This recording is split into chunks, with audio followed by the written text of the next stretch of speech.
سکھر سے 6 کلومیٹر دور سکھر جیکب آباد قومی شاہراہ کے قریب واقع علاقہ محبوب گوٹ میں صحابہ کا قبرستان واقع ہے، جہاں آقا دو جہان حضرت محمد صلی اللہ علیہ وسلم کے صحابی عمرو بن ابسہ سمیت 3 صحابہ کرام کی قبریں موجود ہیں، جبکہ 40 سے زائد تابعین اور تبع تابعین سمیت متعدد جید علماء اکرام بھی یہاں مدفون ہیں۔ 10 ایکڑ پر پھیلے اس قبرستان میں تمام قبریں کچی ہیں۔ صحابہ کی قبروں سے بہت محسور کن خوشبو آتی ہے۔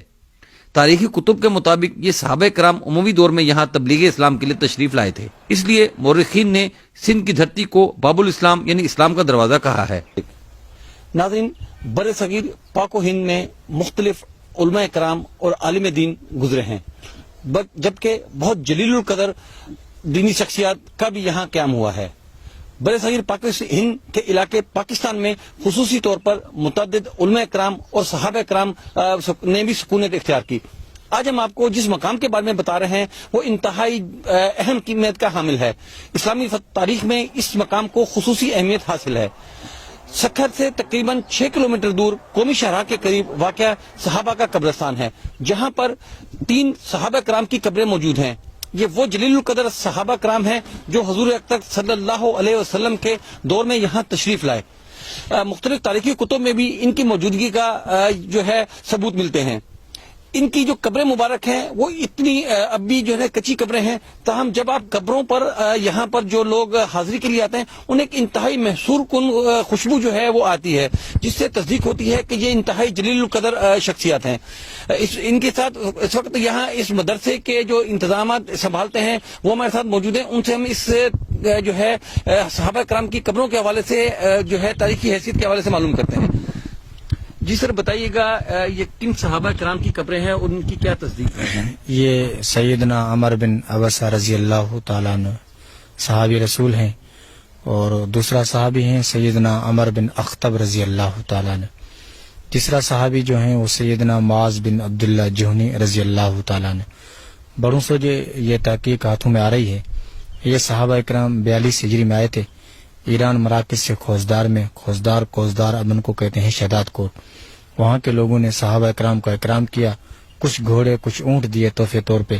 پھر صحابہ اکرام یہاں پہ 26 سال زندگی گزاری ہیں۔ عمر بن ابسہ پیٹ کی تکلیف کی وجہ سے بھوک کی حالت میں فوت ہوئے ہیں، اور غالباً نے 35 روایتیں نبی پاک صلی اللہ علیہ وسلم سے کی ہیں جو بخاری شریف میں ہیں۔ تو یہ جو ہم نسل در نسل یہاں پہ جو قیام ہے ہمارا، میرے والد صاحب ہیں مولانا مفتی عبدالحادی صاحب، وہ جامعہ فاروقیہ میں سے فارغ ہوئے 1988 میں۔ یہاں سے جو بڑے کہتے ہیں اور یہ جنگلوں کے شیر آ کے سلام کر کے پھر جنگل کی طرف جاتے ہیں، اور کبھی کبھی ایسا ہوتا ہے کہ 3 لاٹیں آسمان سے گرتی ہیں، پھر خوشبو اڑتی ہے۔ جب مدرسے میں بخاری شریف پڑھاتے ہیں، جب ان صحابہ کا نام آتا ہے تو خوشبو یہاں سے اڑتی ہے، مدرسے میں رائی بھی سامنے، روایت بھی سامنے۔ تو یہ جو صحابہ اکرام ہیں، تو صحابہ اکرام عمر بن ابسہ جو ہیں رضی اللہ تعالیٰ عنہ یہاں پہ موجود ہیں، ان کی قبر واضح ہیں۔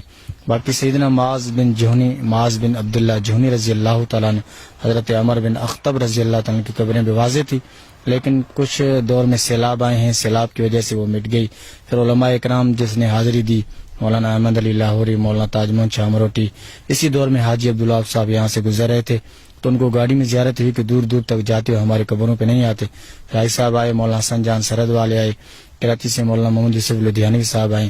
تو جمع غفیر علماء نے تحقیق کی کہ یہاں پہ 3 صحابہ ہیں، 45 تابعی ہیں، 10 بزرگان دین ہیں اس قبرستان میں، جس میں مولانا زکریا رحمۃ اللہ علیہ کا خلیفہ مولانا معین الدین، ان نے وصیت کی جب میں فوت ہو جاؤں تو میری قبر یہاں بنا دی جائے، ان کی قبر بھی ادھر ہے۔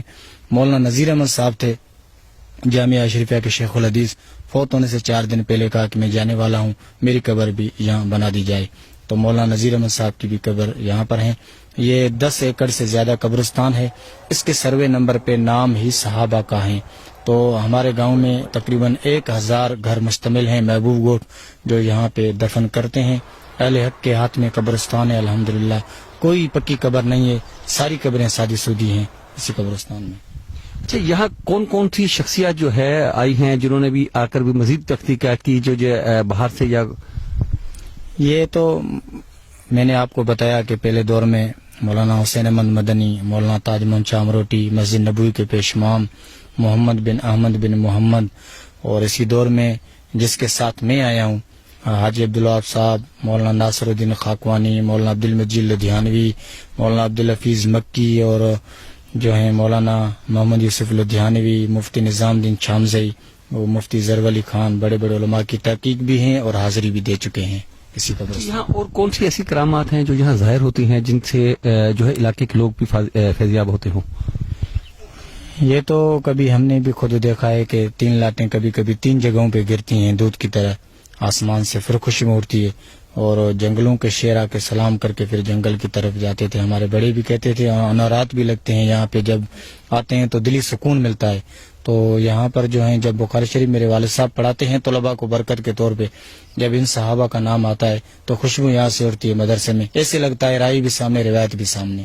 اچھا، ان صحابہ کرام کے حوالے سے اور کیا کیا جو ہے معلومات ہے؟ یہاں سکونت اختیار کی تھی کیا؟ اور کوئی نشانیاں یا کوئی ایسا واقعہ بیان فرمائیں۔ ہاں، ان کے کچھ جگہ ہیں، وہ سیلاب آئے تھے تب و تابعین تک وہ مکانات ظاہر تھے، ابھی وہ کھڈے بن گئے ہیں، مٹی کا ڈھیر بن گیا ہے سیلاب کی وجہ سے، ورنہ صحابہ کے وہ مکانات اور رہنے کی جگہ بھی واضح تھی۔ اور کچھ 2 کھجوریں ہیں وہ بالکل اجوا کی طرح پھل دیتی ہیں، وہ بھی یہاں موجود ہیں اس قبرستان میں۔ اور کنواں بھی ہے جس سے صحابہ کرام پانی بھرتے تھے، ہم نے اس کو ڈھکنا دے کے محفوظ کر دیا ہے، وہ بھی اسی قبرستان میں محفوظ ہیں۔ ناظرین، جیسا آپ نے سنا کہ یہ ایک انتہائی متبرک مقام ہے صحابہ کا قبرستان، جہاں جو ہے متعدد صحابہ کرام کی قبریں مبارک موجود ہیں۔ یہ اس علاقے کے لیے برکت کا بھی باعث ہے، اور یہ اس بات کی مصدقہ دلیل ہے کہ جو ہے سندھ کو جو باب الاسلام کہا جاتا تھا وہ صرف اسی طرح نہیں، یہ حضور اکرم صلی اللہ علیہ وسلم کے دور میں بھی جو صحابہ کرام آ کر یہاں اسلام کا انہوں نے اسلام کی تبلیغ شروع کی، تو اسی حوالے سے سندھ کو جو ہے باب الاسلام بھی کہا جاتا ہے۔ یہ مختلف جو تاریخی کتب ہیں ان میں اس کی مصدقہ تصدیق ملتی ہے۔